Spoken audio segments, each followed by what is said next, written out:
They're looking to build some momentum. Virginia Tech as well, looking for a victory to close out this season. And with the whistle, let's watch some soccer get played down in Blacksburg, Virginia. So early on, Virginia Tech is going to have a chance to try to possess it. The Hokies 4-10-3 overall, able to end up in a draw with NC State, but are looking for their first conference win. Meanwhile, Miami coming off of a huge upset against North Carolina, trying to keep that going into this contest.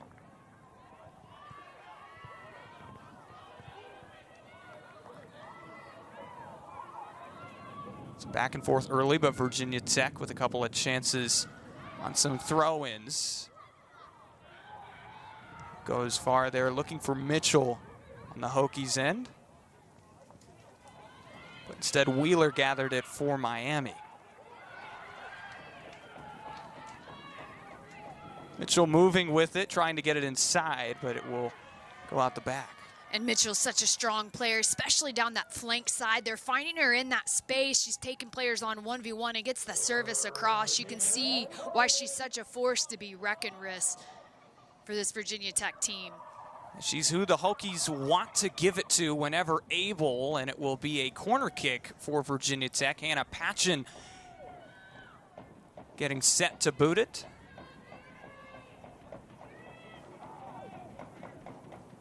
Goes up into the air. Miami able to tip it away, but it's going to be Arengo who regathers it. Deflected away, and we'll have whistles. It looks like Tegan Mellenhorst kind of was the brunt of that one. Such a dynamic player for this Miami team, a young player, and she's often described as that Energizer bunny. You can see she just goes to kind of deflect it. But she's been such a force for this Miami team, young, dynamic player. Again, Coach Masur kind of described her as that Energizer bunny. And I think we'll see a little bit of that action tonight from her. Yeah, she's just a freshman, and she started in every single contest for the Hurricanes this season, no doubt a big part.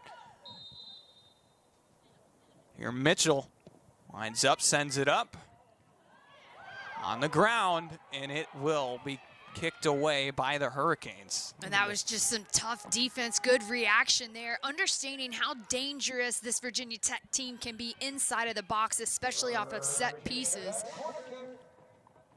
Sets up another corner kick for Virginia Tech, already a pair of them in this match. Early on, looking for some opportunities. Patchen again, one who will send it in. On the ground, deflected away. Buto tried for it, and it was blocked again. And as it rolls off into the distance, a highly contested possession there ends up the Hurricanes surviving without a goal against them. And Atlee Olafson comes up with a big save for the first one. A little bit of chaos in the center of the box, but Virginia Tech recycling those runs through. Olafson able to stand strong. Here she'll gather the ball. Miami completely rehauled their goalkeeper room going into this season, bringing in 3 from the transfer portal, and they've had all 3 play some time, but Olafson now is getting the start in 3 straight matches, has found her role with this Hurricanes team. As it goes back towards midfield, Buto gathers it for Virginia Tech and sends it over to Robertson on the left side. Pushing it forward to Patchen, over to Mitchell. Valente there to gather the rebound as it goes up and beyond. It's a pair of seniors, Valente and Mitchell, playing their final game of their senior season in front of the home crowd. Virginia Tech ended up, with the way the schedule lined up, playing 3 home games to end this season. There's been a lot of conversation throughout the ACC just in terms of what this travel has looked like. And it's been a challenge for a lot of teams in terms of, flying all the way out to California to play teams, turn around, going to Florida, traveling to North Carolina, so forth and so on. But it's been a struggle that every team has dealt with. But I know there's been a lot of conversations when we've interviewed these coaches throughout the games of, you know, kind of talking through with the ACC of what makes a perfect schedule. Without a doubt, you mentioned it, Miami, one of those teams down in Florida, having to adjust to the weather perhaps tonight, but really every single team, there's not exactly a centric location. They all have to really battle it and go all throughout the country, which provides some entertaining matchups in the ACC. Patchen on the far side, just to cross it in. Once again, the Hurricanes all over it, but Patchen yet again will be the one who gets a chance on the corner kick. Hokies having a strong control so far in terms of keeping it in Miami's end.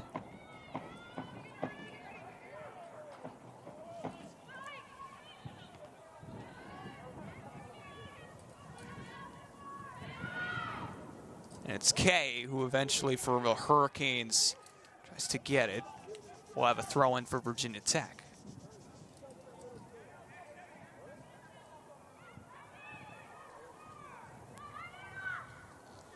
On the ground, but Olafson picks it up. And Simpson does a really good job of holding off Mitchell, not allowing her to make that run around her. She kind of uses her body to secure, to make sure that Olafson's able to come up with that save for the Miami Hurricanes. And with Olafson booting it away there, that was something in her game that Coach Masur did rave about, her leg that she can provide in net for the Miami Hurricanes. They'll roll it away there, and once again, in a world of the transfer portal, 11 new Hurricanes coming into the year via there, but one of those being the keeper. Olafson has been impressive in her time down in Miami so far.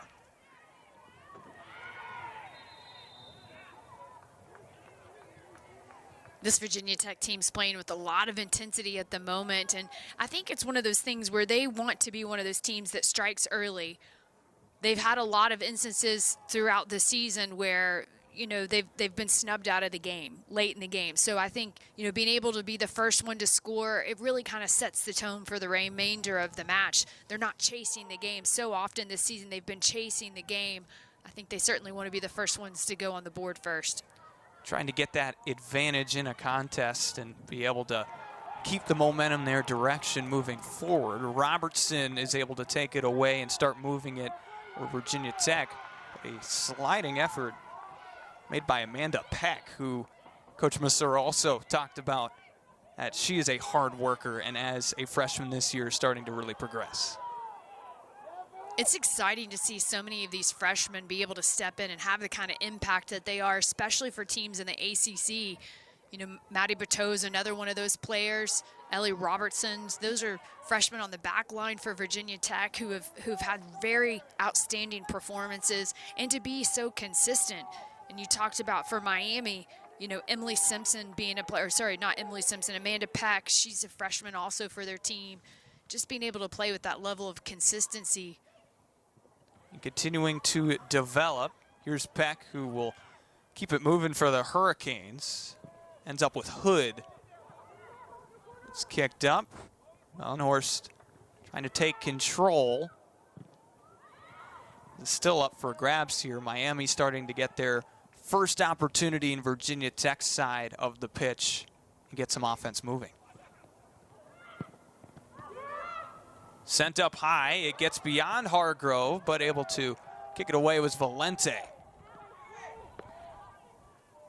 Patchen heads it up.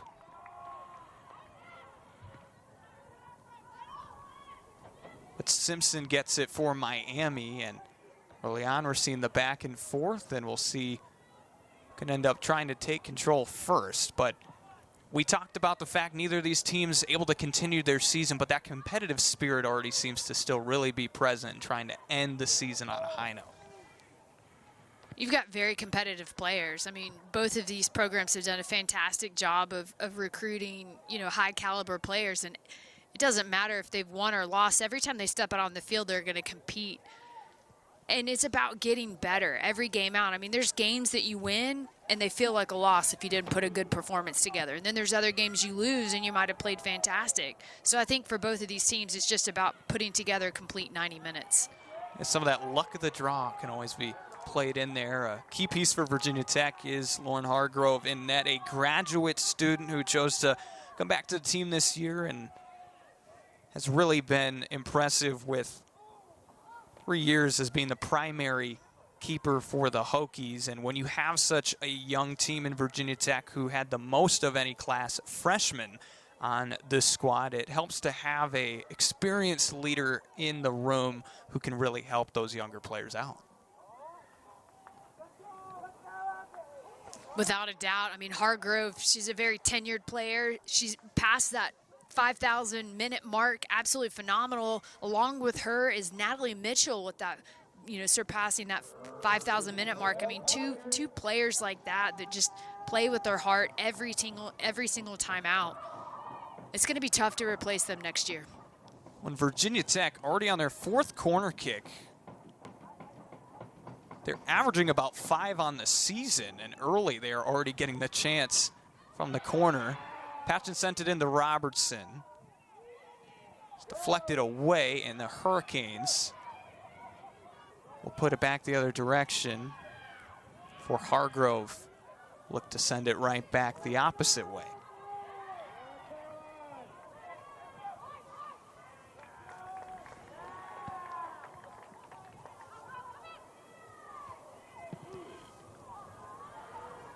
Hargrove going to the far side. And a weird chasing after for Virginia Tech, but Emily Simpson gets it. Now, we have mentioned that there is a whole lot going on in the ACC, so we are going to update you throughout the night between some of the important matches in terms of who makes the tournament. And at the current moment, Stanford leading Cal 3-1, trying to end their in-state rivals' chances of continuing their season.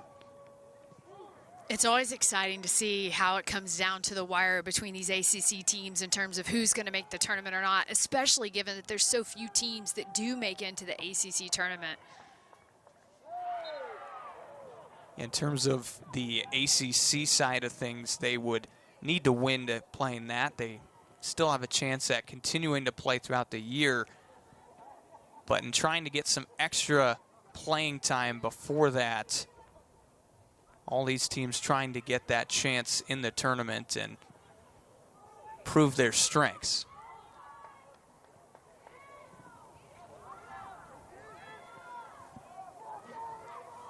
I think Virginia Tech's doing a really good job of getting numbers behind the ball. You can see them moving defensively as a unit, and there's been moments throughout the year, throughout the season, where they've been a little bit disjointed in their team defending.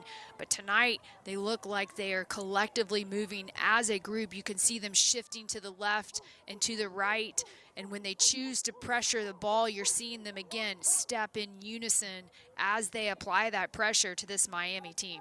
That team chemistry is so important, especially when you look at the game of soccer as a whole. It's not one of those where an individual player can do a lot, but it really has to be a full effort from everybody to make it all work, Tori. 100%. And if one player doesn't step, it creates pockets of play, pockets of space where your opponent can break you or seems to play into. So, you know, it's nice to see Virginia Tech having made these improvements. And for Miami, I think they just need to continue to be patient and move the ball around, not force anything.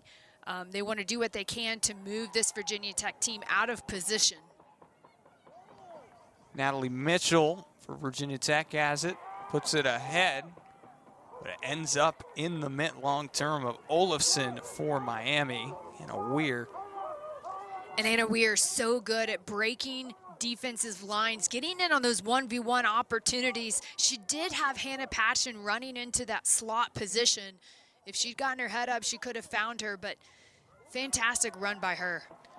We're picking up some momentum starting in the last 11 matches for the Hokies. And this season, when they've had to have a little bit of rotation for both sides, injuries can occur and new faces have to go in and out, trying to get someone that can be in there on the regular for you can really provide a lot of value. I think one of the frustrating things for Coach Adair and his staff and this whole entire team is that they've had the pieces, they've had players that can get in. It's not that they're not creating offensive chances. They certainly are doing that. I mean, go to the stats, you can see the shots that they're getting, the shot production, but it's the quality, the ability to finish and execute inside the 18 that they've struggled with. I mean, we've seen them constantly. They've had some one-on-ones they just haven't been able to put away. I think that's probably one of the more frustrating things as a coaching staff and as players. Trying to get something to go in that today. And this match between these two teams last year ended 0-0, and this year trying to get an advantage in it. But when you flip to the Miami side of things on the season, although they aren't in contention for the tournament, really when we talk to Coach Masur, as a program, they're looking for their first 500 season since 2016, and if they could get there, that would be really big for him and their staff moving forward. Oh, huge. I mean, it's something that, he mentioned you don't really talk about out loud, but it's something that everybody knows in the back of their mind. And I think, for this program, if they could have that 500 mark, I think it's just another nod that they're stepping in the right direction in terms of continuing to better this program.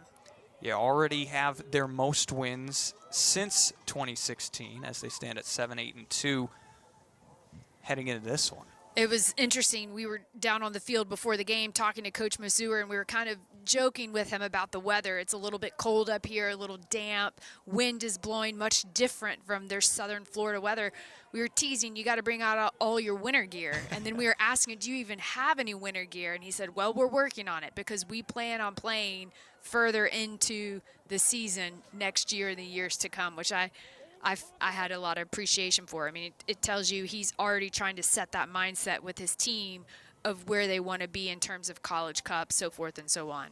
Right, and he talked about as well, you can't really skip steps when trying to build a program. It's got to be built from the ground up, and he's really provided a lot of opportunities in his first 2 seasons at the helm.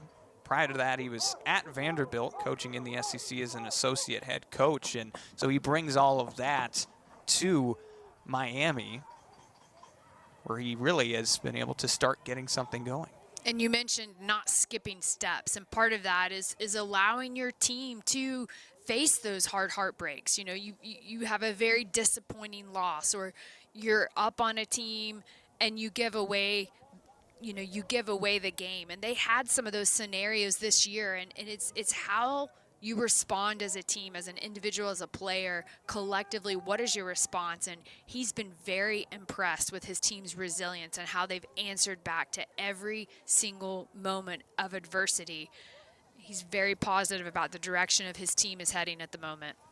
Yeah, taking those trials and turning them really into teaching lessons and opportunities to progress and build forward as Miami starts to try to butt up. And for Virginia Tech, this is a team last year that went to the Elite Eight, and this year they've dealt with some trials themselves, but trying to still use this season as a whole to their advantage. Looking for the first conference play victory tonight in front of the home crowd.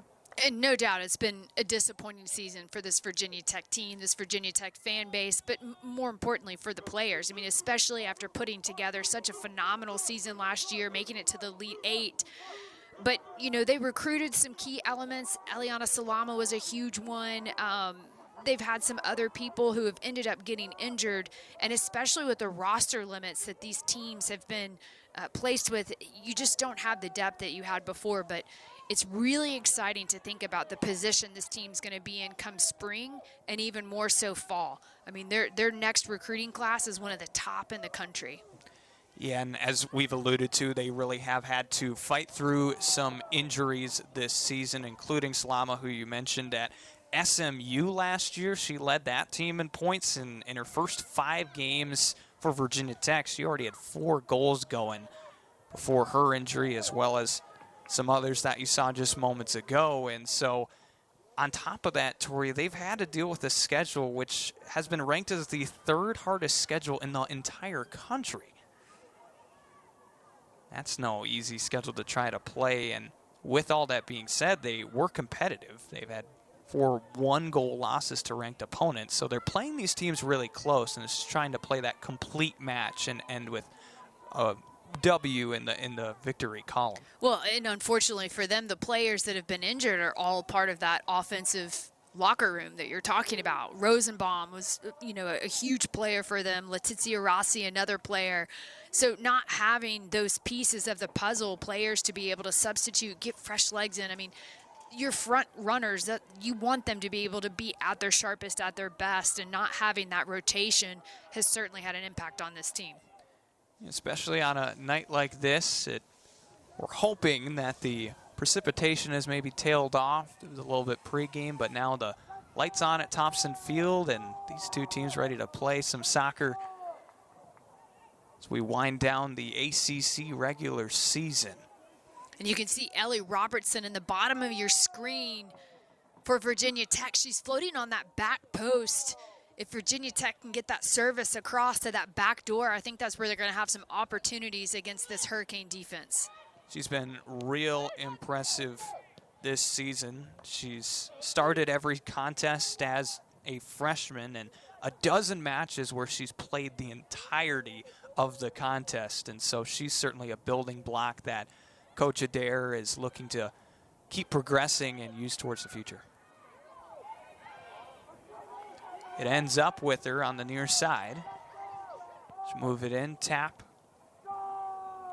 And it rolls off and away.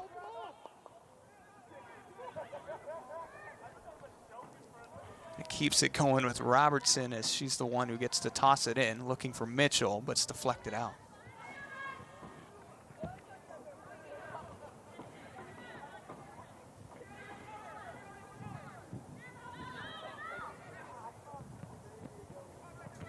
Gets to Mitchell. She's looking for Valente before it was sent away. This is another opportunity for Virginia Tech to capitalize on this moment inside of the box here. I mean, especially when you've got a strong ACC opponent such as Miami. Games like this are won in these finer moments. And it'll be another corner kick for the Hokies in this match. So there's Samantha de Guzman checking in. Was right behind her Taylor Price, who's a senior playing in this contest. Siri Davis and Valente out, sent up high. It goes all the way through everyone.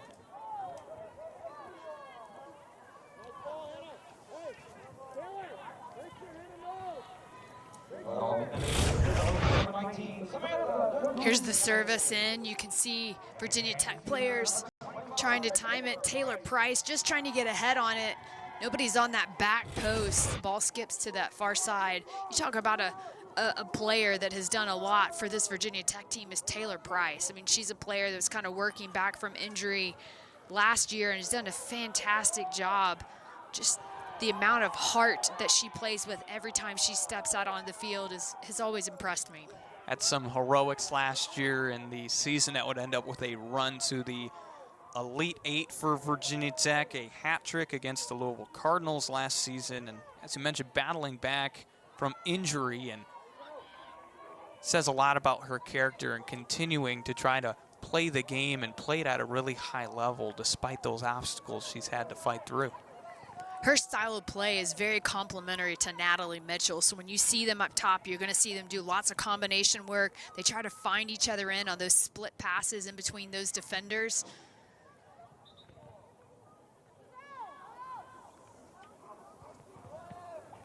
She wears that green ribbon in her hair for mental health awareness, and that's something that she's done on the regular this season. And as one of those seniors leading the team throughout her whole career. I think that says a lot right there. That stat right there, game-winning goals, 9 game-winning goals. She's more than just a right time, right place kind of player. I mean, like I said, she has a lot of heart. You talk about competitive spirit. I mean, if there's a player you want to get the ball to at her feet, it's certainly Taylor Price, Natalie Mitchell, both of them together up top cause a lot of havoc for their opponents. Miami making some changes. Griner going in for at goal. Meanwhile, Severn's in for Flynn.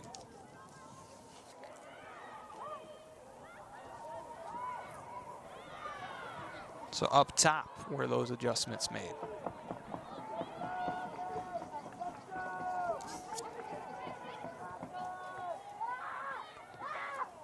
Robertson puts it on the ground. Ends up with Mellenhorst.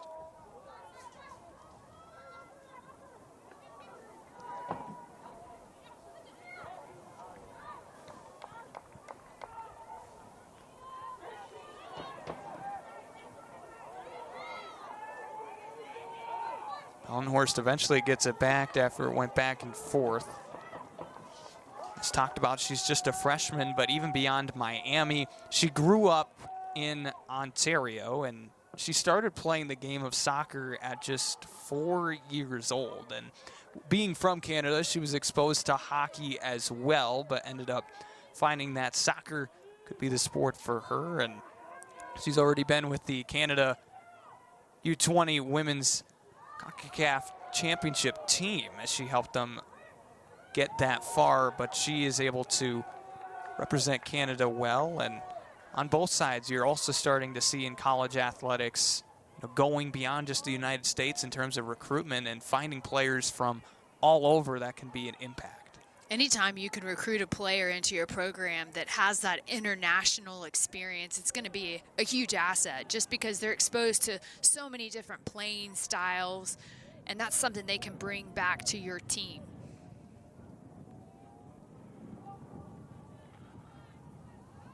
Goes all the way back to Hargrove, the keeper for Virginia Tech. There's under 20 minutes to go in this first half. Still scoreless. As the Hokies look to move it. Robertson.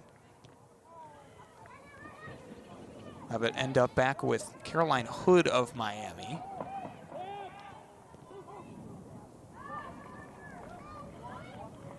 Olsen taps it out there, and so it gives a throw in for Virginia Tech.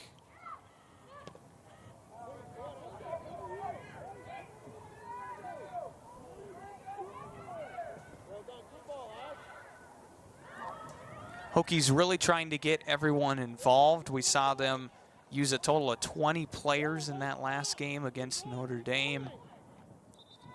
Just trying to get faces any opportunity to get in the game, get some experience, which can be really helpful both for this season moving forward. I like the confidence that Virginia Tech is playing with at the moment, trying to possess the ball. You see them moving it from side to side, resetting it from the back and coming out down the flanks, playing into the feet of Natalie Mitchell, who's then playing it back, trying to get more players into the attack. This Miami team right now is playing very condensed defense. They're shifting all the way over to one side, which is leaving the far post, the far side of the pitch, wide open to be exploited into space.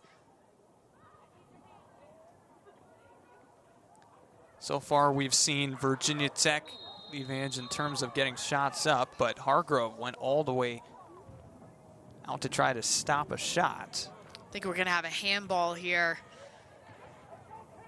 The field is a little bit wet from that rain that came down earlier on the field. I think Hargrove came out for the save and just kind of kept on sliding with it. You can take another look at it here. You can see she does her best to try to stay with inside the 18, but the ball's slippery on that grass right now. You're right near close to that line, but couldn't quite save it before.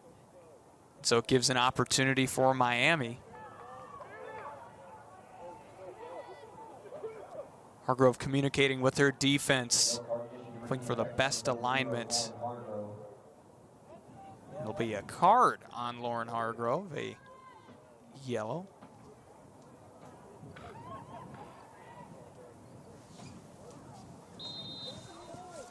So Reese Wheeler winds it up, tipped up high.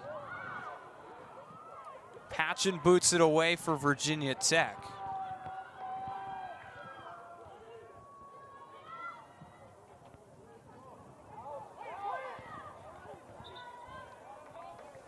We spoke about Hannah Patchen in the open for this Virginia Tech team. She has been another player that has just been consistent through and through for this Hokie team. I mean, she comes in as a freshman. Her ability to kind of playmate through that center of the field, she's been very pivotal for this team. That yellow card moments ago on Hargrove, and something that Hokies are going to try to limit. So far this season, they've racked up 20. One thing you can always expect from a Virginia Tech team is that they're going to be physical. They're going to play you hard for every ball, first to the ball. That's something that they take a lot of pride in defensively. Being able to play strong no matter how the game is going and whether the score they're in the strong direction or trying to come from behind is something that I think a lot of programs are trying to attain, is that fight throughout the entire season, and both of these squads are trying to do so today. Well, the ACC is known to have a lot of possession-oriented teams, and sometimes when you play them physical and there's fouls, it breaks the rhythm of your opponent. It disrupts their ability to kind of, get into rhythm, find feet, and sometimes it makes it difficult. We saw this Virginia Tech team play Florida State very close last year. Florida State struggled to do anything against them just because Virginia Tech played them so physically. Virginia Tech ended up winning that game. So under 15 minutes left in this first half. Hokies with some seniors playing their final game in front of the home crowd. Miami really using this opportunity as a chance to build some momentum into the future and close out one of their most successful seasons in the last decade with a victory. And what a clever play from Amanda Pack. She runs the ball all the way up. Quick little combination with Sarah Greiner. Gets Miami inside the 18 offensively. And Virginia Tech has had a lot of control of corner kicks in this game, but Miami here gets a chance in the offensive end.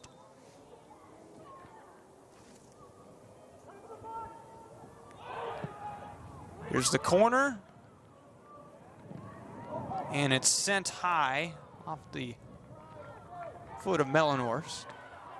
Keep an eye on the corner flags. You can see the wind whipping. And when that ball got serviced in, it kind of got hung up in the air. So that's certainly going to continue to be a factor throughout the night, is the wind.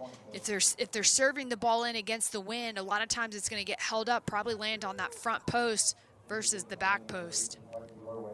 So this corner goes to the opposite side. And the Hurricanes get a second attempt into the midst of Hargrove. She makes it look like light work, doesn't it? The way she comes out, just commanding the ball. She is certainly the boss in the back of the field for this Virginia Tech team defensively. Well, to make the stop for the Hokies and keep this score at 0-0.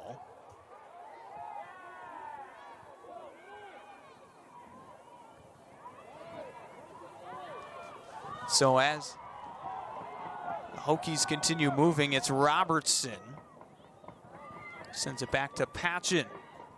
Patchen puts it up, and it's off the top crossbar.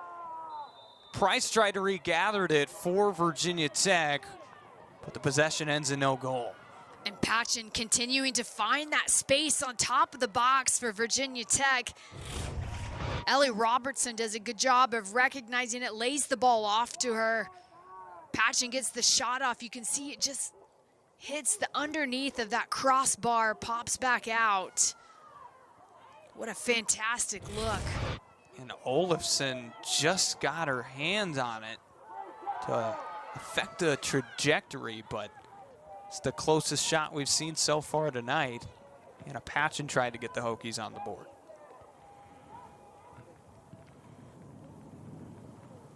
One of three freshmen who has started all 17. Instantly in her first year, really providing some stability.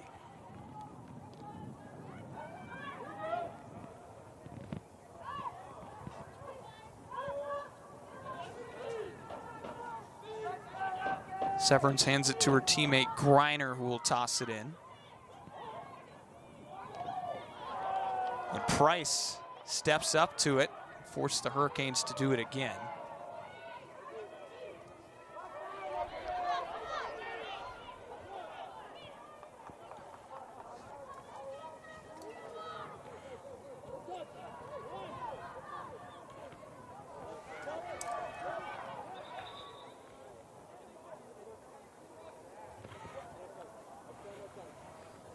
Some substitutions for Virginia Tech. Lauren Carpenter getting into the game.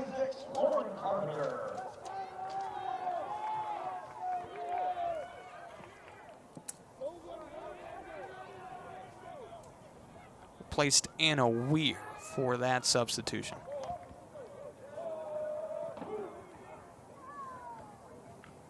I think you're going to see both teams taking, being very aware of how much time's left in this first half. I think you're going to see each of these teams look to take a little bit more risk, trying to get a goal before the first half. Robertson wants her shot for Virginia Tech, but it ends up with Olafson. Right, crunch time starting to really get in there. And you talked about earlier with some of the games Virginia Tech has had, but for Miami as well, if you could try to get that advantage going into the second half, it would make you feel a little better. Take another look around the ACC. Florida State is up over Wake Forest, 3-1 in the second half.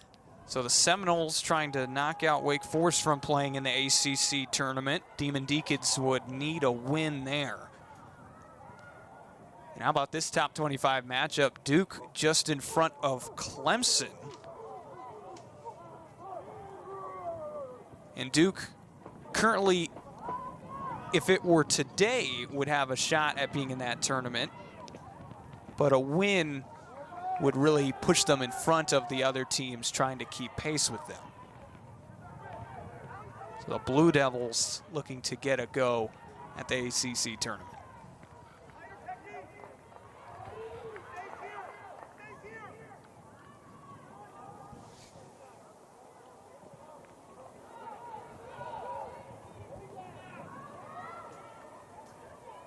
These two teams not in contention for that tournament, but still looking to close the season out with a win.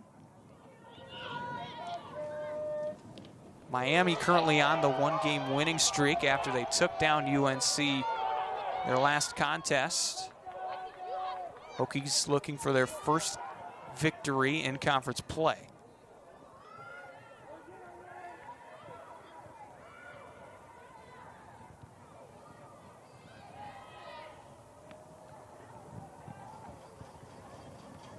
There's Carpenter, who recently subbed into the game, early trying to get a look for Virginia Tech in her time out there on the pitch.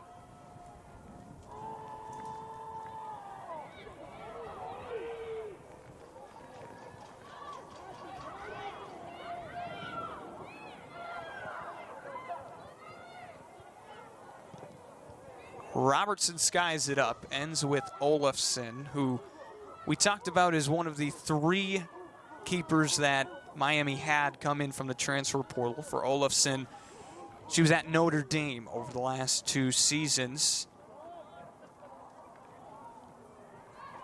She had some starts there for the Fighting Irish, but with Miami here this season, after splitting time early with Emily Bredick, she's had the opportunity over the last few games to get the start.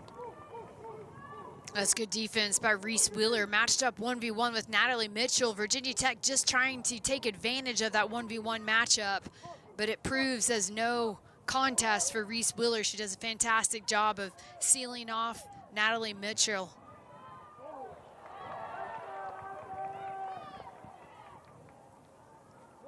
Patchen has it for Virginia Tech. Bring it over to Arango.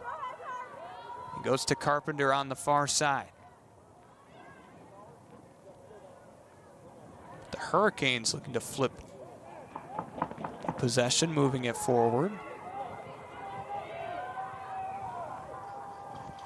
Sarah Griner is doing a really good job for Miami. The bottom of your screen staying wide, trying to pull the defense for Virginia Tech out of position. You can see her kind of move into those half spaces. If Miami Hurricanes can link up with her, I think she could find herself in a very threatening position. Hargrove watched it go by her, and it rolls all the way. So she'll get a chance to kick it herself. As Kendall D'Amelio subs in, removes Hannah Patchen.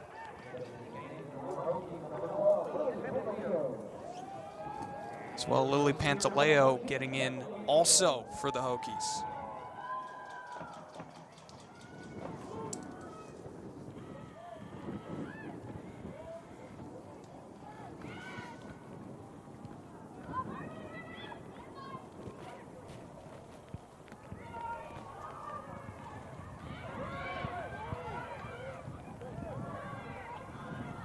Five minutes to go in this first half.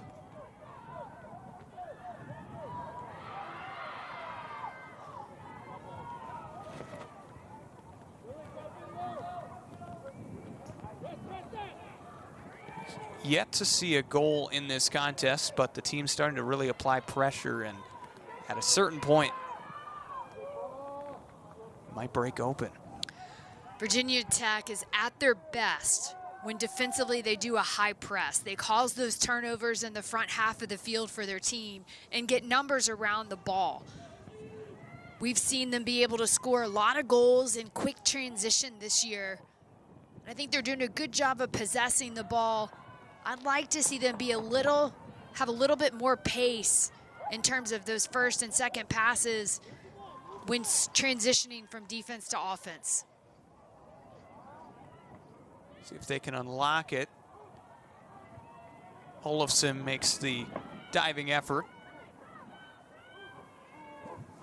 Again, I really see the space, the opportunities for Virginia Tech to get in against this Hurricane defense is on the back post. So if the Hokies can find a player in the wide space, dribble it down to the end line, and then serve that ball across the face of the goal, they're going to have some opportunities. But in saying that, as Virginia Tech puts those numbers forward, it does leave them exposed in the back. And we just saw the Hurricanes able to flip it, unlock that defense a little bit, putting numbers forward. Part of that strategy to the game, some pros and cons to each choice you could make. So Nanaka Inaba checks in for the Hurricanes. Both teams making some changes towards the end of this first half, seeing if they can get a spark.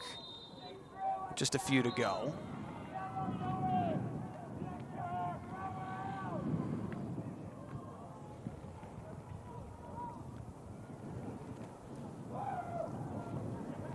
Virginia Tech here will have the chance to move it forward. Buto sends it along to Arango.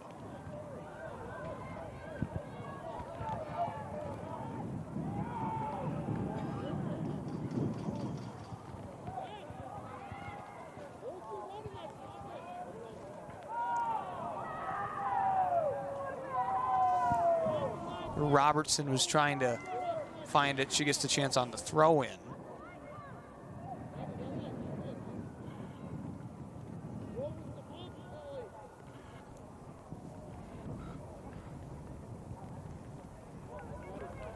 Hurricanes really applying some pressure themselves, making it difficult for the Hokies to gain possession.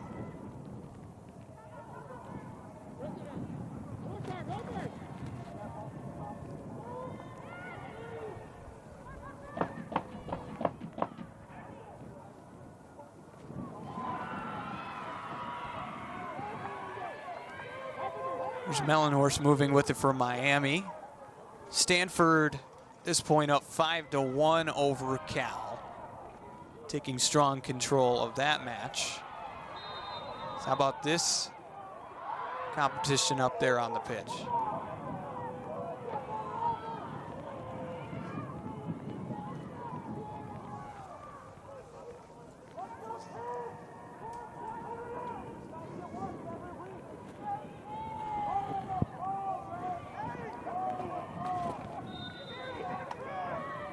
Miami with a chance here on the free kick.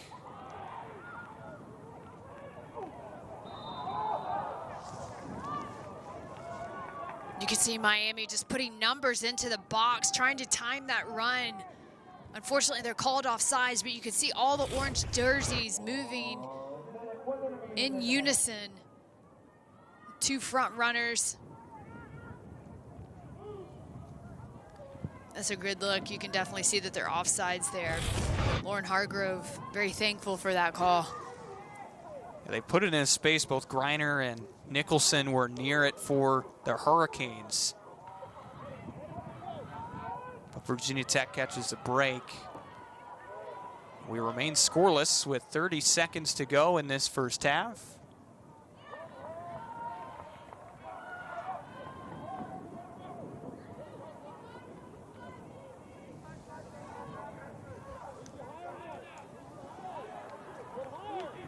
I think we've seen exactly what we kind of anticipated from both of these teams. Both possession-oriented, both like to get in on those quick counterattacks. I think for Virginia Tech, it's again continuing to be organized, find the space in the wide flanks and take advantage of the back post. And for Miami, try to catch Virginia Tech in transition. They do like to send numbers forward. Miami's got a lot of speed up top, play the ball over the top and send some numbers forward. Well, we are joined by the head coach. Although these two teams won't be competing in the ACC tournament, Miami's looking for their first win in Blacksburg since 2003, and Virginia Tech, trying to avoid a winless season in conference play, would love to get a victory to close out their ACC play season also. So a lot still riding on this game for each side. Well, as we pick up the action in the second half, it's 0-0. We'll see if either side can get the scoring started as Miami takes control here.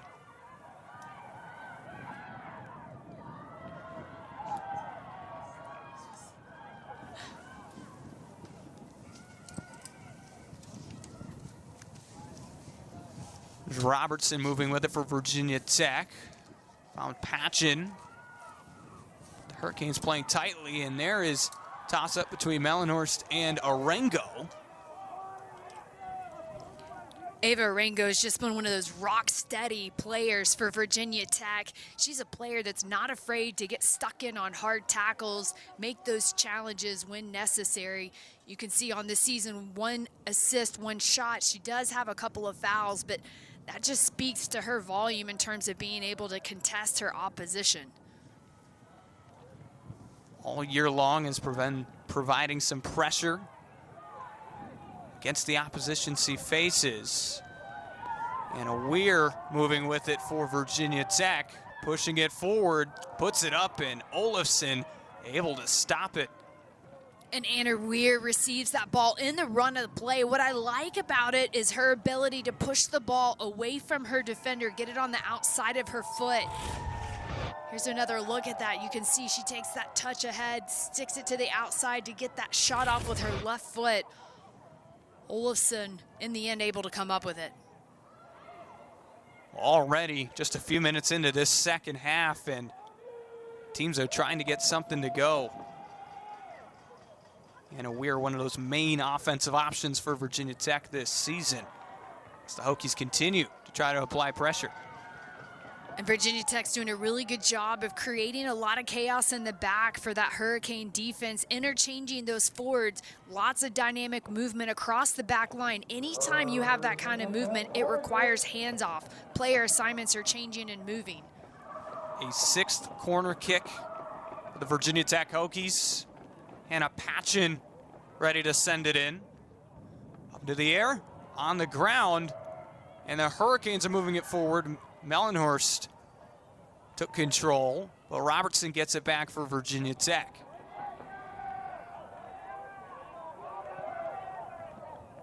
Olafson nearly lets it go by, but able to stop it. Valente took the shot for Virginia Tech. And Ella Valente was floating on top of the 18, sets the ball up on the right foot. She gets the shot off. Olafson just a little slippery on it, able to make the second dive. Virginia Tech, a lot of pressure at the moment on this Miami team. some of their better opportunities in the entire match so far already coming within these first few minutes in the second half.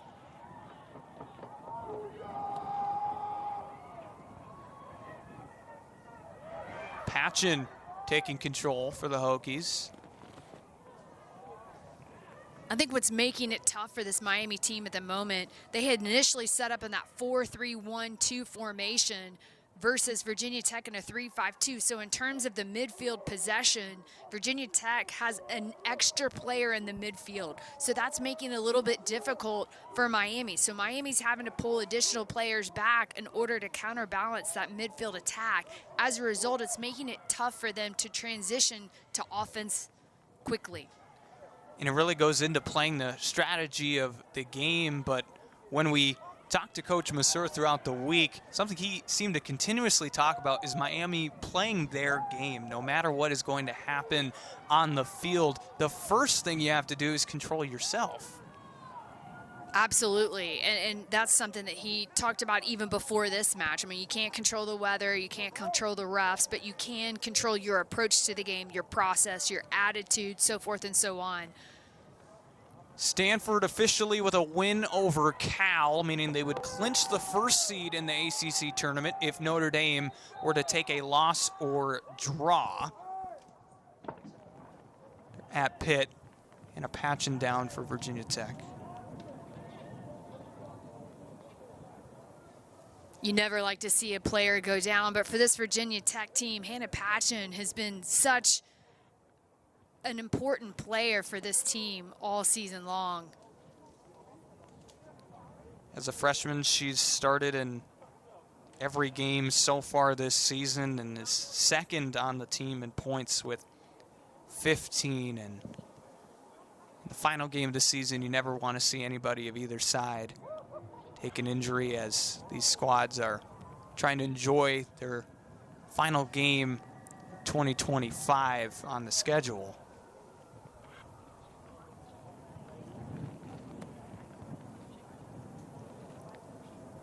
Patchen surrounded by her teammates. Natalie Mitchell, as a senior, was right nearby.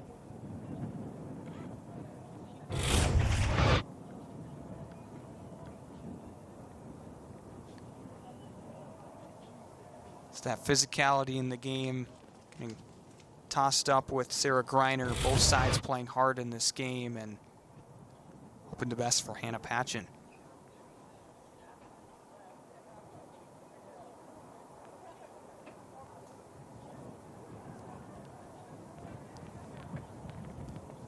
There's Eliana Salama, who earlier this season had a season-ending injury, and we see Patchen lean up, but always tough to witness, and once again hope she is. It's always hard to see a teammate go down, especially, you know, I mean, you can just see her passion for the game. I think those tears are more out of just frustration and hurt more so than it is, you know, the pain of the injury itself. You can see Salama just empathizing with her, as is her entire teammates. Such a fantastic career in her start for Virginia Tech this season. So she moves off the pitch with some help, and wishing the best for her. Kendall D'Amelio will take her place out on the field as we continue this match. It's always tough to bounce back anytime you have a stoppage in play like that, you know, just to kind of get yourself mentally focused back into the game and kind of reset. You take both the pure stoppage and also some emotions for the Hokies.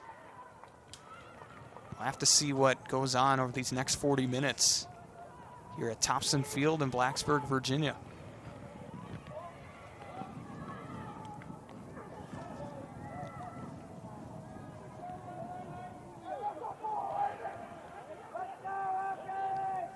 Virginia Tech with a throw-in. Robertson puts it on the ground to D'Amelio before Robertson herself kicks it far forward. Price chasing after it. It's back with Olafson, the keeper for Miami. But Mitchell takes it away. Olafson adjusts, and we're seeing the back and forth get right back at it again. And Mitchell just kind of showing off her seniority there in terms of receiving the ball, recognizing that the goalkeeper is off her line, trying to get that ball quickly back on frame. Olafson able to make the save, gets herself back into position. Mitchell, playing in the final game of her senior season, leads the team in goals and points this year. But over her entire 4 years, it's been something special.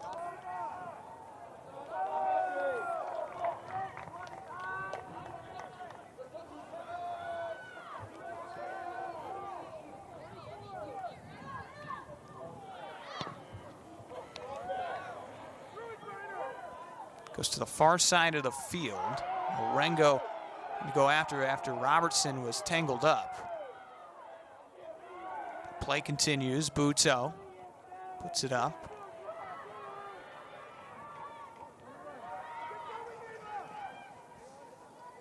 Mellenhurst for Miami. Taking control. She tumbles as well. There's a good double team right there by Virginia Tech. Robertson coming in on the backside of Mellenhorst, just dispossessing her.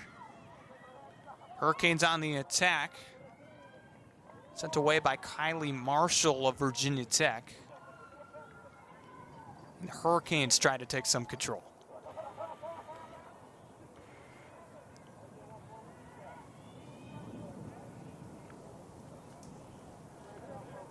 Amanda Peck getting ready for another throw-in, goes farther with it. And Mellenhorst chased after it.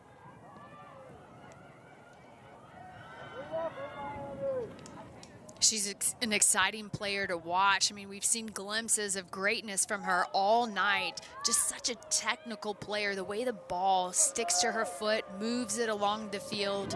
Her vision, her ability to kind of play make into her teammates' feet. When looking around the league, Louisville in front of SMU 1-0. As Louisville looks to punch their ticket to the tournament. Virginia in a similar spot up against Boston College, and they're looking to also clinch with a victory. Substitutions for Miami. Giselle Ackle going in for Maura Flynn.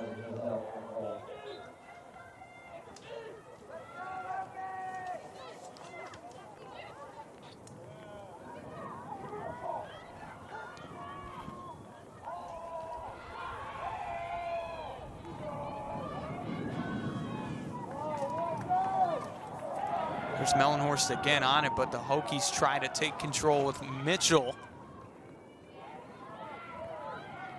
Valente reaches forward, and it goes far to Robertson, but then we'll hear a whistle.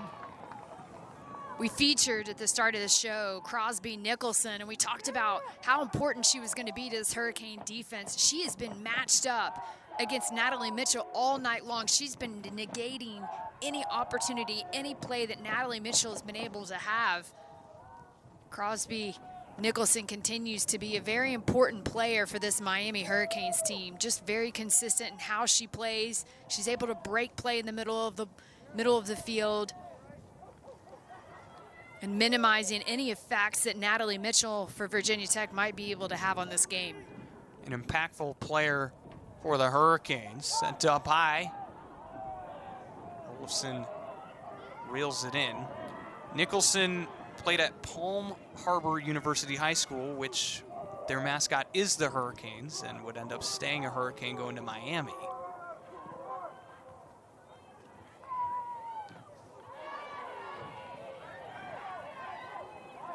Kendall D'Amelio sends it over.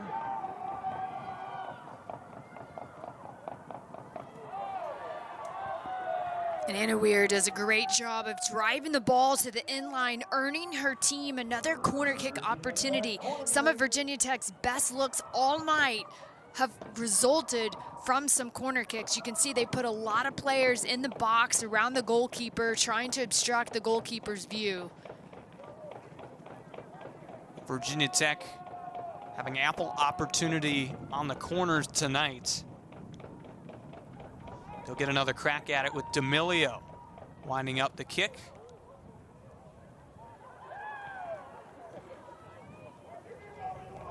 Miami will take over.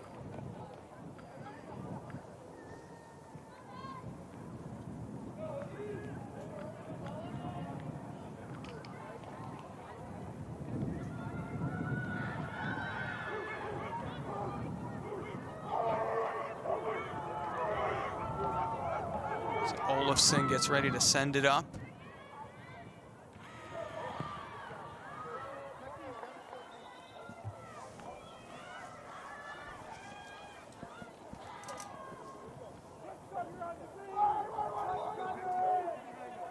Some more changes being made for Miami with Anaba checking in. Miami having a lot of options that they can get in the game, but when talking with Coach Masur this week, something he really preached is just finding the right players to join the team that really have those qualities he's looking for, such as being able to work hard, being coachable, really having a passion for the game.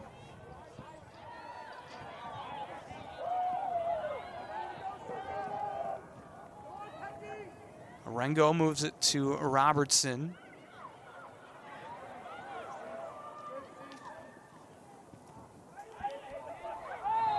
You can see Virginia Tech, when they play the ball wide, you can see how the field just kind of opens up. Miami players are having to step out and defend the Virginia Tech black jerseys. It kind of opens up new channels of space to be able to play into. So you're seeing Virginia Tech play it out wide and then try to work it back inside.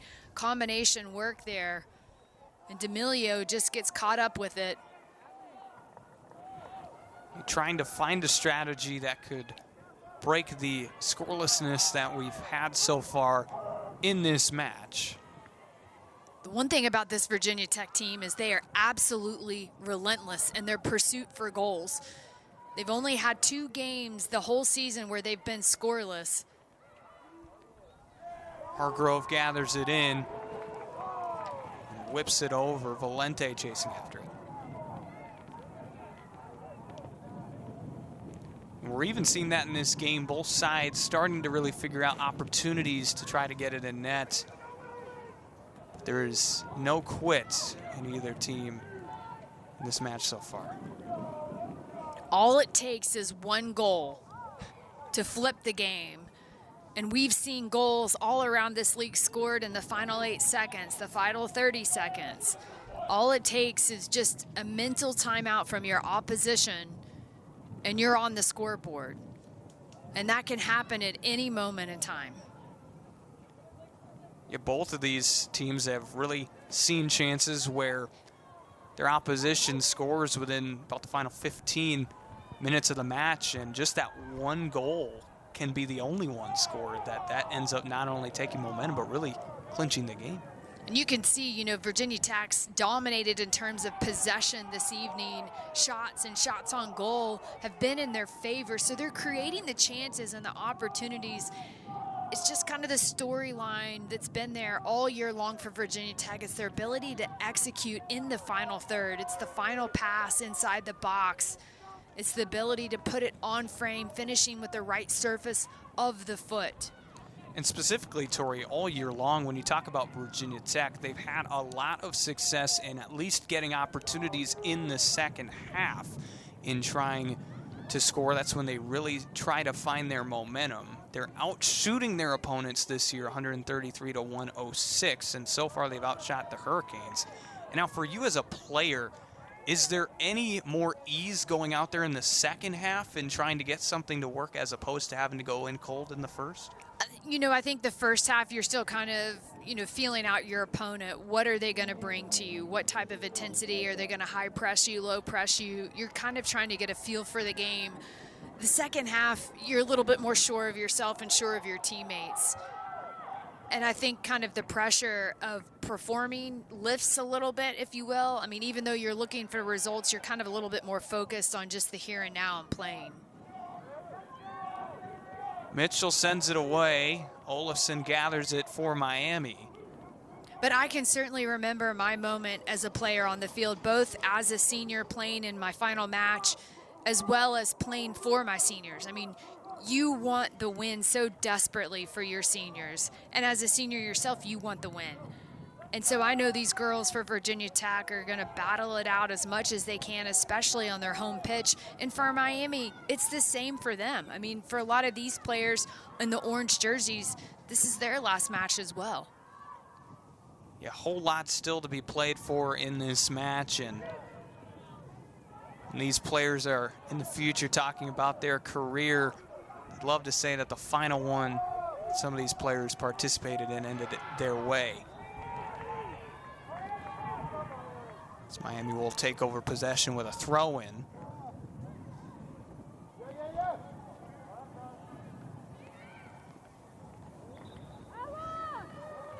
Kylie Marshall has been such an important player for this Virginia Tech team, center back for the Virginia Tech Hokies. We've seen them play with a 4-back system, a 3-back system, and she continues to kind of be the voice of that back line. You can see just on that last movement of play, she's communicating to her players, making sure everybody's marked up. That communication's so key in any sport, in any situation, but especially in soccer when you get to those defenders and trying to stop the other team. That's really important. And just shouldering, you know, the leadership and taking some of the freshmen that are playing alongside of her and directing them. I mean, to be a freshman and be on the back line, especially in this ACC conference, it's intense. I mean, you're playing against some of the best forwards in the entire country. And to be able to take that pressure on, I mean, you have to have the confidence of your teammates around you to provide that guidance and to pick you up when you do make a mistake. And Kylie Marshall has been that person for this Virginia Tech team all year long. And this ACC conference was so impressive last year, trying to make some noise as well in terms of the national tournament. And looking around, Virginia up 2-0 on Boston College. The Cavaliers looking to punch their spot in. And there's Samantha de Guzman, who just checked in moments ago for Ella Valente.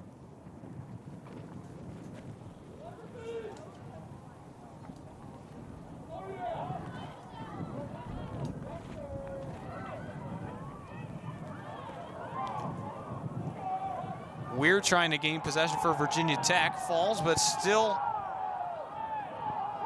anyone's possession. It's the Hurricanes who take it away.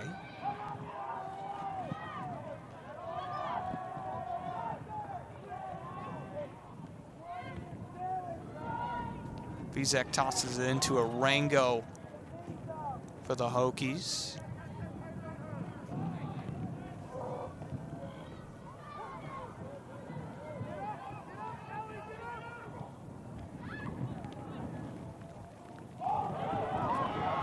Guzman moving with it.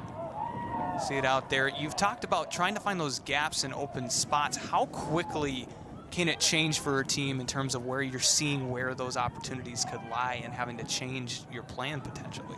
I mean, that's the thing about soccer. It's a fluid game. So it's not like basketball or football where you've got clear X's and O's and plays. It's ever changing, ever moving. So you constantly have to have your head on a swivel. You have to constantly surveilling, you know, what your opposition is doing, where the players are, and then be creative in how you're going to try to move your opposition out of space to free up, you know, your ability to play the ball through to your teammates. I think Virginia Tech's done a really good job of reading that, and Miami's done a fantastic job of adjusting as they need to. Price, here's to it for Virginia Tech as the Hokies were moving it along. I will say a factor in this game at the moment is the wind. You can see, you know, just how it's the players' jerseys. You can see the corner flag. The wind is whipping right now. So for Virginia Tech, they have the wind in their favor. I would certainly utilize it as much as you can. And for Miami, it's just a matter of keeping the ball on the ground because they're playing against the wind at the moment. Up in the air on the corner kick. It's kind of a crosswind. For any balls in that corner, they're going to float to the backside. You know, when the wind is visible to the human eye, it certainly is present out there on the pitch. But those are all things you have to take in account as a player. You have to take into account the conditions of the field. the ground is a little bit damp at the moment, so the ball's going to skip. You got to make sure your body is square behind it. And at the same time, this is an excellent opportunity to see it send low, hard-driven balls against the ground. They're going to skip. People might misclear it. It could end up as an own goal situation. It really makes things interesting in terms of where the ball bounces. Sometimes out of control of either team, and so the Hokies with control momentarily start moving it around. Marshall gives it over to Buteau.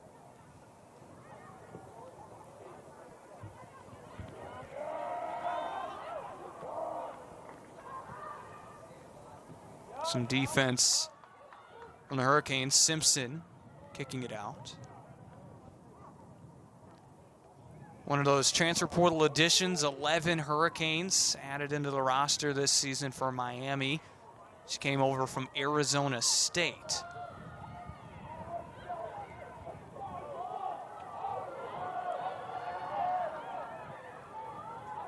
Marshall looking for control. Apologies, Mitchell. As it goes over the net. And that first ball off of Anna Weir's head. Natalie Mitchell coming up underneath it, just trying to get her eye on it. She wasn't able to get her hips completely over it. Here's another look at it. You can see trying to use her chest to bring the ball down. Not able to get her foot completely over it. It rises up, causing the ball to go over the net. But it's just the composure in front of the goal. She never looks nervous. She never looks unsettled. Very composed inside of the box, and that's the reason why she's able to finish the way that she is for this Virginia Tech team. As a senior, has had years to develop under Coach Adair, and now as a true leader, has been the, in terms of production, leader on offense for Virginia Tech. And here she is again trying to take control. That was one of the things we had the opportunity to kind of talk to Coach Adair about, what has this senior class meant to you? And he said, it's really hard to kind of put into words. I mean, all of these players are so unique. They come in as freshmen, and to be able to have as much time as he has with Natalie Mitchell and Lauren Hargrove, along with some of the others, and just the mark that they are leaving on this program, it's been such a privilege for him to coach all of these players. And that's also from not only on the pitch performance, but just building a culture as well. Absolutely. I mean, that's what it's really all about. I mean, yes, you want to win. You want to go to the ACC tournament, the NCAA tournament, but at the end of the day, it's about the friendships and the family that you form on your team. Those friendships are going to carry you through the hardest parts of life. And so it's about the memories that you create on the field and off the field together during your time at college. Well, the Hurricanes moving with it. Serlinga. See it sent backwards.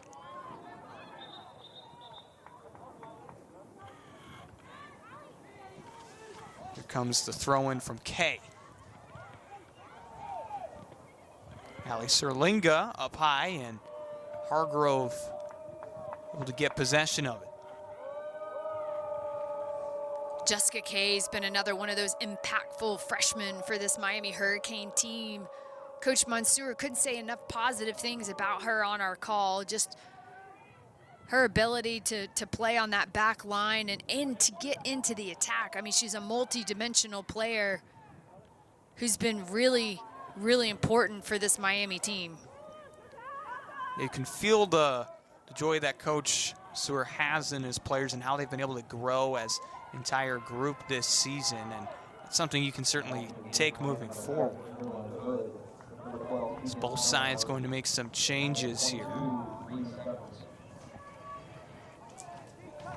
For Virginia Tech, Taylor Lewin and Garrow getting in.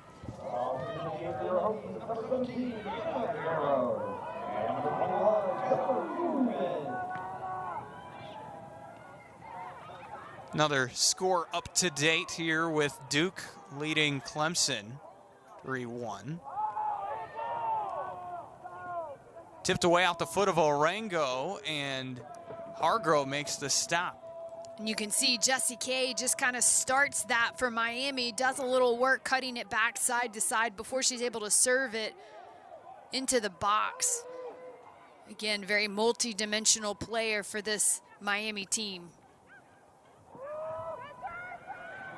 Under 20 minutes left in this match. Tension starting to build, and we'll see if either side can break open. De Guzman moving through defenders. Gives it over to Lewin. Sends it up, and it goes off to the left. Taylor Lewin has been one of those dynamic players that has come off the bench for Virginia Tech. She brings a lot of fire when she steps out onto the field. Very physical player, very powerful player. She's a handful for her opponents to defend. She's just a prowess over the ball.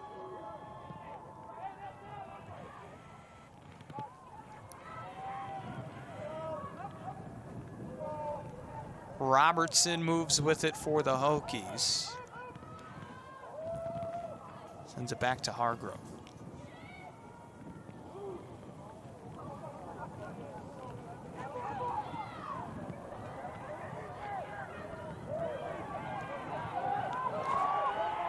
There's Natalie Mitchell moving forward with it. Finds on the near side to Guzman. Puts it up and away. That was a nice look by Natalie Mitchell. She finds De Guzman on the wide flank. I would have liked to have seen De Guzman take an extra touch over that, make sure she gets a quality service in, but overall, right idea for this Virginia Tech team. Trying to get closer and closer to finding a score. Serlinga had it for the Hurricanes for a second, and D'Amelio moves with it for Virginia Tech. Over to De Guzman. But it's poked away. That time, Reese Wheeler.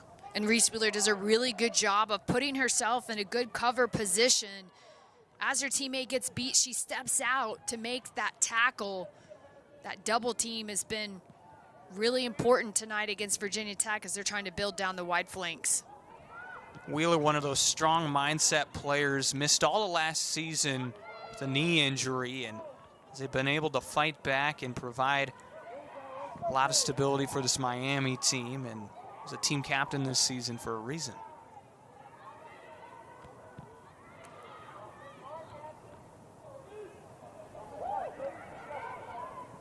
Hurricanes on the offensive. Goes to Serlinga. And up to Hargrove. And Serlinga just hanging out on that back post. She brings the ball down nicely before putting it on frame to Hargrove. She's covered a lot of ground tonight. You'll see her fly up and down that wide out channel space. She does a really good job of covering a lot of ground on the outside. Mitchell in open space. Hurricanes get there in time. Amanda Peck able to chase back. And Olafson's very appreciative of Amanda Peck's ability to close Mitchell down. Able to stop a potential open look, the senior Hokie. So Mellenhorst gave it over to Alarcon. She was tripped up.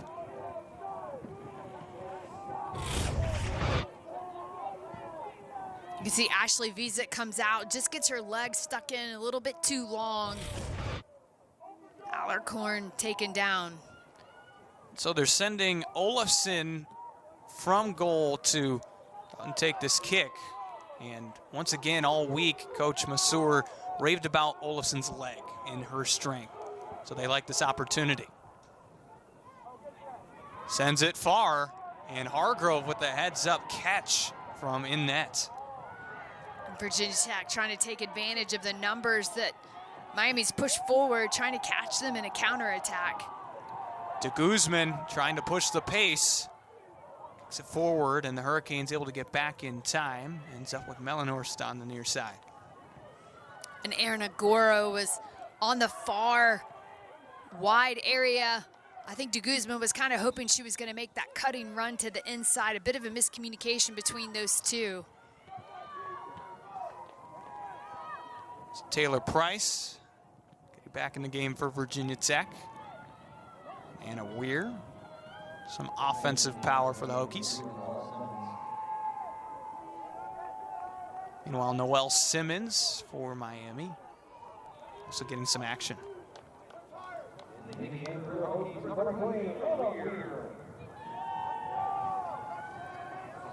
Louisville up 3-0 over SMU. Cardinals would get in with the win.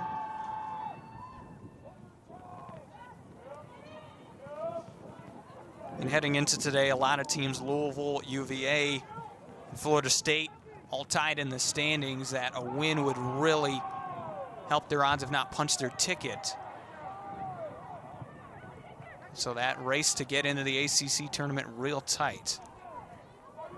Flurry of substitutions, these two teams.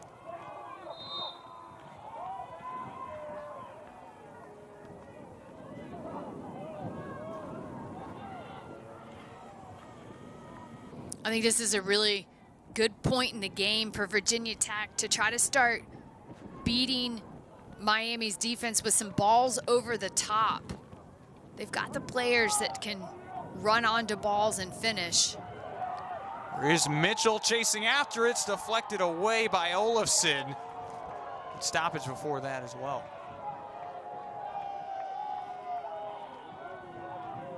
Natalie Mitchell does a fantastic job of timing her run into the box. As that ball's played in, just that competitive spirit. You can see a little bit of the grab, reach around from the neck. It's the reason why that ball's called back, but just that fierce competitiveness with her, that killer instinct to want to go to goal at all costs. Once again, providing a strong look as both sides trying to break this tie, and start talking about that at this point in the game. You have to just find something that could work. One thing you're going to see every time out on the field, this Virginia Tech team plays with a level of grittiness. I mean, they're just a hard-working team that isn't going to quit. I mean, just the resilience that this team displays every time out. I mean, they've had so many reasons to give up on this season, and they continue to show up and compete. And as we already talked about, they've been so close to taking teams down. And many of their losses have been one-point games and have been decided in the final minutes. Miami has a chance with this corner. Put in play. And Hargrove will watch it go by off to her right. 12 minutes left in the game. Plenty of time for both teams to find their way on the board. I think at this point, it's just about playing with a lot of heart and belief. Believing in yourselves, believing in your teammates that you have what it takes to get it done. It's down to about a dozen minutes left in this match. And there's been competitive fire throughout. Mellenhorst pushes it ahead. Stevens, Severns, who leads the team in goals this season.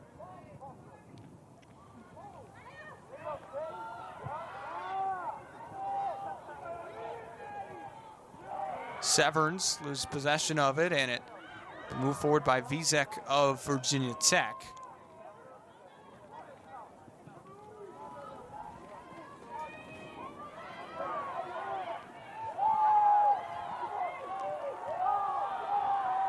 Team's chasing after it, keeps moving, and Price went to go get it, but pushes over Jessica Kay in the meanwhile.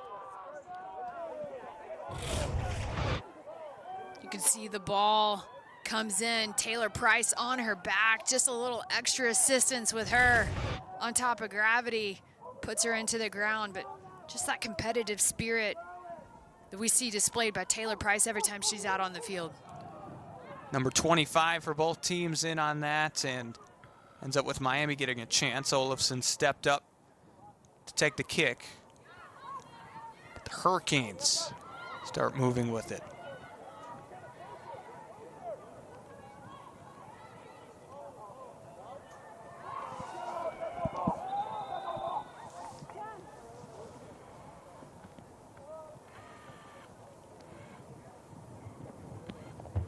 As de Guzman checks in, takes out Kendall D'Amelio. Taylor Price chasing after it for Virginia Tech. It's Price and Kay once again wrapped up. And Jessica Kay does a really good job of getting her body between the ball and the player. She kind of slows up play. She recognizes that Taylor Price is coming in full force, a lot of aggressiveness there. There's a little extra push there, but she does a really good job of still staying centered behind the ball. Valente pushes it back for the Hokies, but then the Hurricanes, Mellenhorst taking back over. It's exciting for me to think about the kind of player that Mellenhorst is going to continue to develop into. I mean, you can see glimpses of just her playmaking ability out on the field tonight, just the composure that she has, her technical ability. It's going to be exciting to watch her continue to develop and grow over these next couple of years. Yeah, just a freshman, and she leads the team in shots. Ava Arengo currently getting stretched out. She's been hustling all night for Virginia Tech.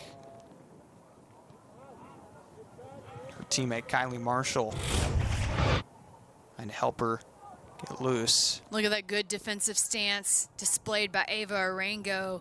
But it's that dynamic movement, that lateral movement that just cramps up that calf muscle on her.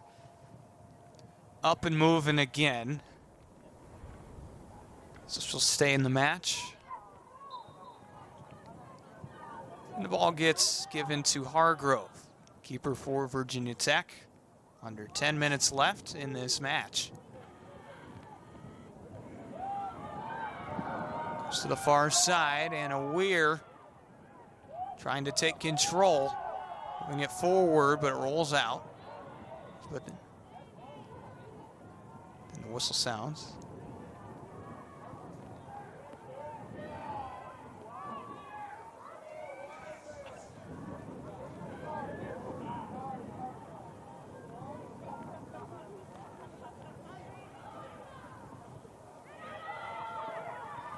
Valente with the step up and kick gets it forward. And the Hurricanes do the same.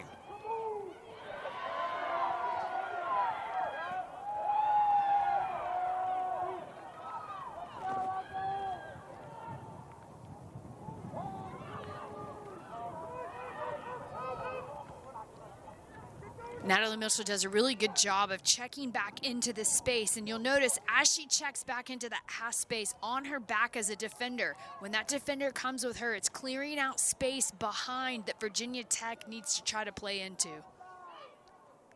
Commanding presence out there for Virginia Tech and trying to set the tone for the rest of the team.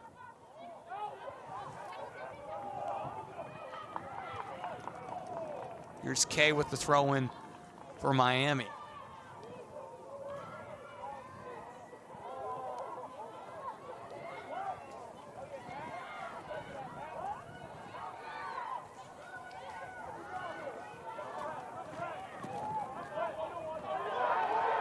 Price able to take it away, gives it back to Valente. To Weir, over to Mitchell. The far end to Guzman. Puts it on the ground, and Olafson stops it for Miami. And just a fantastic series put together by this Virginia Tech team. The combination work, finding each other's feet to find Samantha de Guzman on the far side. Nice look by Natalie Mitchell there. That's where you would like de Guzman to be able to take a single touch and put it on frame. That's a very nice series put together by Virginia Tech. Olafson up to 9 saves in this contest. They're a strong sequence of passing for the Hokies, applied some pressure.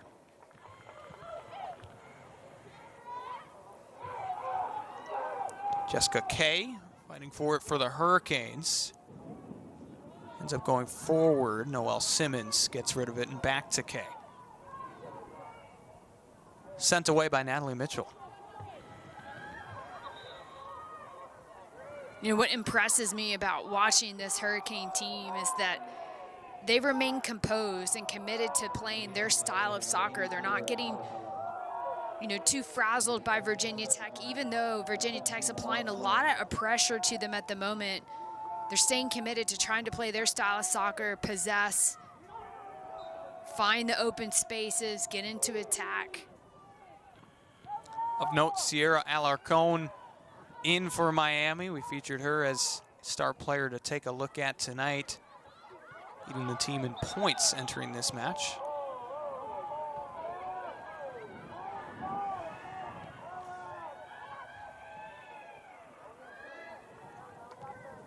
Arengo sends it forward to Price.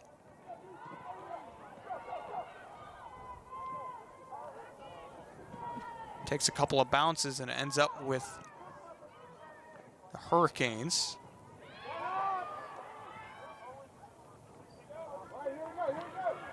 And that was nice work by the Miami player to cut off Kylie Marshall's outlet pass, forcing her to have to play that ball out of bounds.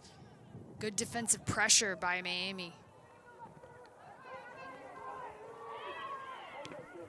Hurricanes continue the possession. Wheeler sent it ahead, but Mitchell takes it for Virginia Tech, and Anna Weir starts going forward. Gives it back to Mitchell. With a Price. Ends up with de Guzman on the far side. She stays up with it, sends it up, and it would go through. But we had stoppage before.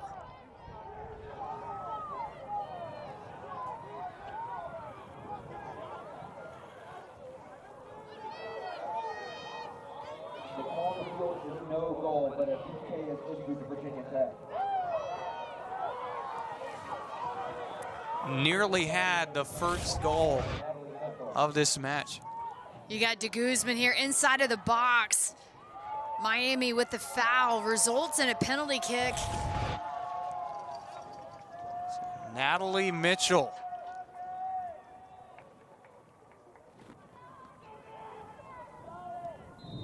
Mitchell gets the chance.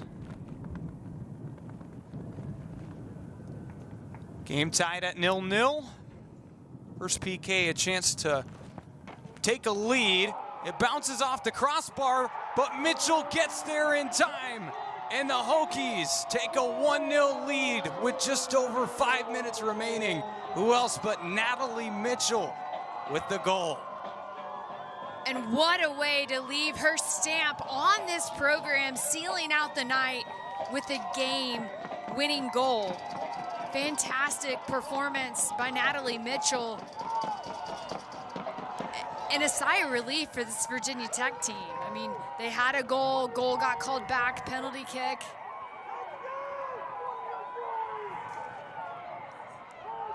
Looks like this goal's being called back again.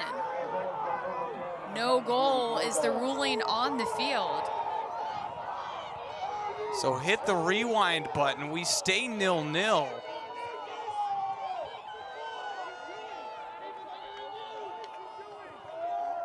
You can sense the frustration from Coach Chugger Adair.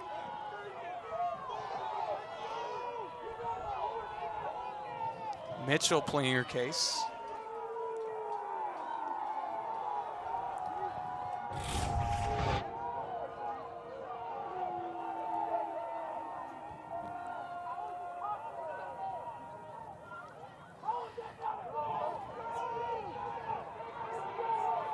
Here's some looks back at it.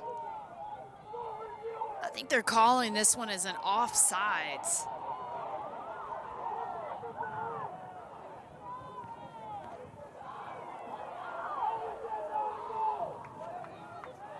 Natalie Mitchell's the first one to the ball, clearly in front of all of the defenders of Miami.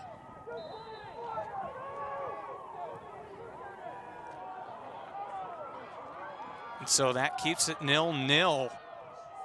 After what was almost a game-changing goal, Natalie Mitchell sent back.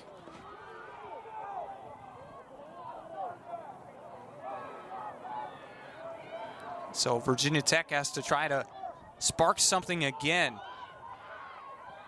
While the Hurricanes looking to take advantage of an opportunity, Kay was cruising forward.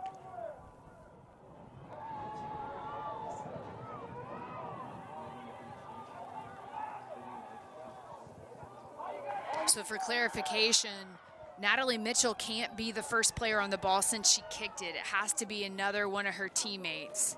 That's the reason why that goal got pulled back. And there's Coach Adair even looking back at what all happened there. And that is the final determination.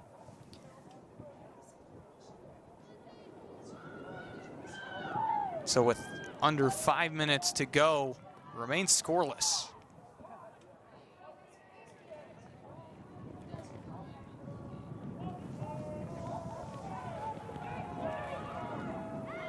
Corner kick sent up. Hokies deflected away.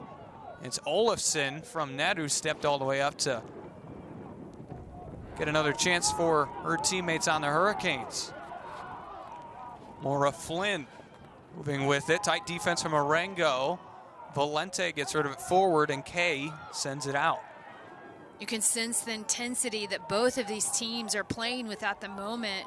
Just that competitive spirit that both of these programs bring into the field. Coming down to the last few minutes.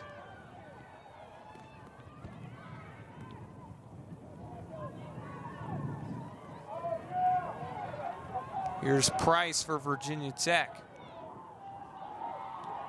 Ahead to Weir. Kicks it back inside. Will try to take control, but Kay moves it forward for Miami, getting it to Alarcon. And Kay just with some upstanding defensive pressure there on Virginia Tech. She does a really good job of dropping back, coming up with the ball for the Miami Hurricanes. She's been present all night. Here moves Greiner.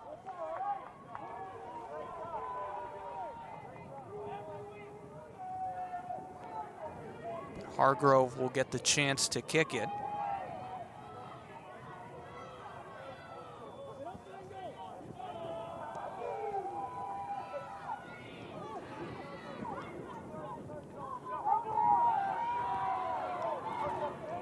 Buteau after it for Virginia Tech. Wrapped up as well. Flynn for Miami.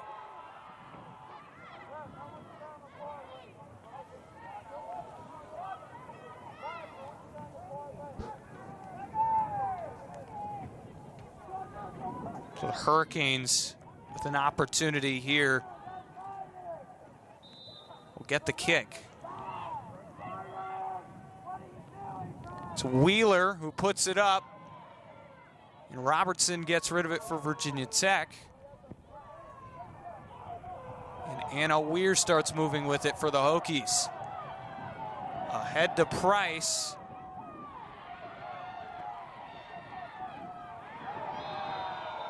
Look at that close contest on the far side.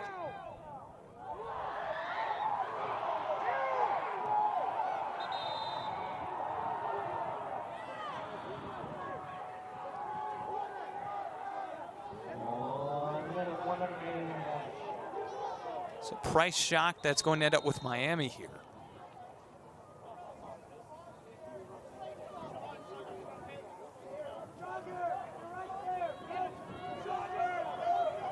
Coach Adair verbalizing just how unhappy he is with that call.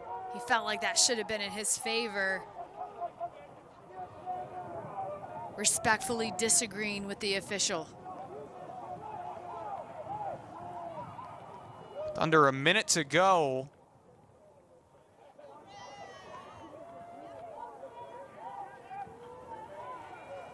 So Olafson steps up for Miami on this kick.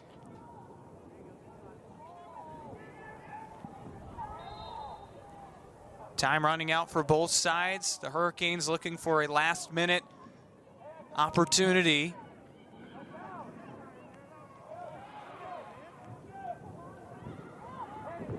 They'll retain possession. Here's throw in. Buteau sends it up and far. Weir fights for it for Virginia Tech, down to 30 seconds. De Guzman, facing heavy defense, sends it back to Robertson, who clears it away for Mitchell. Mitchell pokes away at it. She falls. Kay takes it over for Miami. Valente chases after it, but it's kicked away. And with just 5 seconds left, Valente sends it in. Vizek boots it, and the clock strikes 0, with it remaining 0-0 between Virginia Tech and Miami. Both teams fought all night, and it ends in this